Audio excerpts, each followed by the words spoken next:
It's Monday, the 29th of January, 2024. Welcome to the Fast 5 Business News by Fear and Greed, where we give you the top 5 business stories you need to know in just 5 minutes. I'm Michael Thompson, and good morning, Sean Aylmer. Good morning, Michael.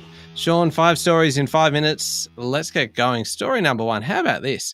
More than 50 countries around the world are holding elections this year, affecting about 4 billion people, or half the globe's population. Of course, that has major implications for financial markets and for the global economy. It's just a coincidence, but 7 of the most populous 10 nations in the world are voting this year. The US election at the end of the year is the best known, while the Brits in all likelihood will be voting this year. The biggest election is in India, where incumbent Narendra Modi is likely to be returned. The election is due before June, and Modi says that likely over 1 billion people are eligible to vote. Already this year, there's been votes in Bangladesh and Taiwan. Next month, we have the world's 4th and 5th most populous nations, Indonesia and Pakistan, going to the polls. Indonesians will vote for the president, vice president, and nearly 20,000 representatives for district, provincial, and national parliaments. Whoa, logistical nightmare. We have Russia and Iran in March. Later in the year, we have South Africa, Mexico, Croatia, European Union. Elections are plenty, Michael. Yeah, just quickly, Sean, spell it out for us. Why do these matter so much for investors? Sometimes it's geopolitical issues. The fact that the incumbent DPP party in Taiwan won means that tension with China will remain. Other times, investors can get burnt if it doesn't work out the way that people think it should. India is a good example. Consensus is Modi gets another term. People like him, investors like him. If he loses, investors could lose out there. Mostly in the developed world, places like UK, it doesn't matter that much. Big difference this year is the US, the world's most important economy. If Donald Trump wins, suddenly there's a whole lot of uncertainty in the market that'll impact currencies, bonds, equities, all sorts of asset classes. The run of elections this year is just going to add a layer of uncertainty for investors.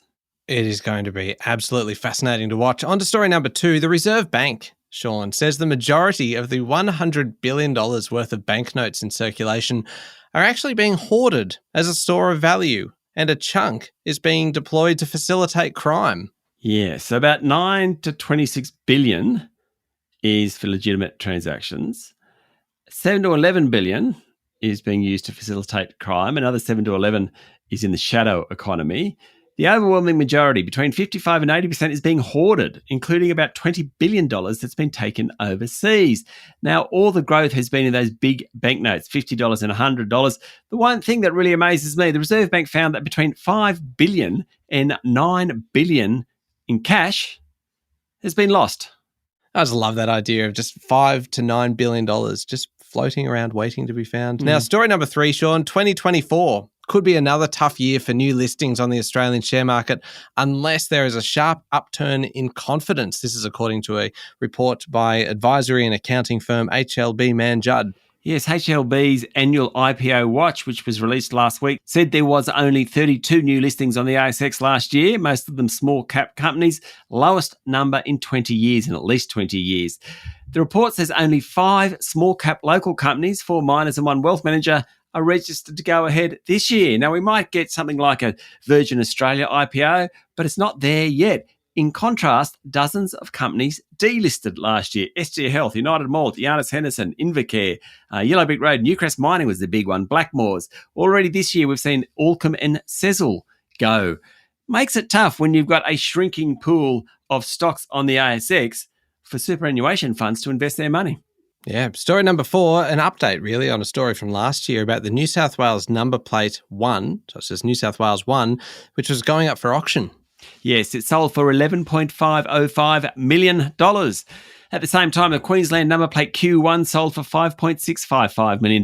The previous record for a publicly sold numberplate in Australia was $2.45 million. That was back in 2017 in New South Wales for the number 4.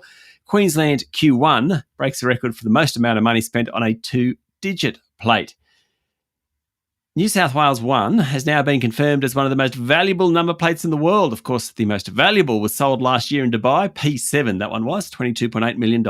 Last one, story number 5. Microsoft, Sean, has hit the $3 trillion market valuation on the back of unbridled optimism about the benefits of AI. It joins Apple as the only company to breach that mark. Microsoft hit a new peak of almost $406 per share over the weekend, making it worth $3 trillion. Let's get a bit of perspective on this. Microsoft and Apple individually are worth more than the total value of every company on the ASX combined. In fact, individually, they're worth more than the value of all of Australia's superannuation funds combined. Together, Apple and Microsoft aren't that far off the value of private property across Australia. Phenomenal. The big 7 tech stocks in the US, which also include Nvidia, Tesla, Meta, Google, and Amazon, now make up almost 30% of the S&P 500. Incredible. That is just amazing. There we go. The top 5 business stories in 5 minutes. Thank you, Sean. Thank you, Michael.